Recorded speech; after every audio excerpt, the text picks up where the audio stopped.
أبو تميم الأفجم هو شاعر يمني من محافظة ريمات، ولد في عام 1997 في قرية الذبوب بعزلة الأبارة. يعتبر أبو تميم من الشعراء الشبان الذين أثروا في الشعر اليمني بإلقابهم وأشعارهم. شاعر وليد البيئة الحضارية، صانعة المواهب، أحس بموهبته الشعرية منذ صغره.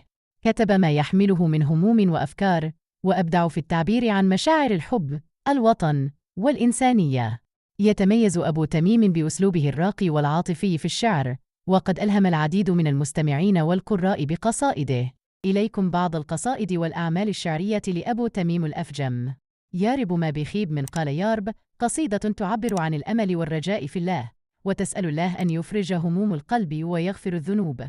عين عبدك يا معين، قصيدة تعبر عن الاعتماد على الله والتوكل عليه في الصعاب. مشكلتي أني شخص طيب، قصيدة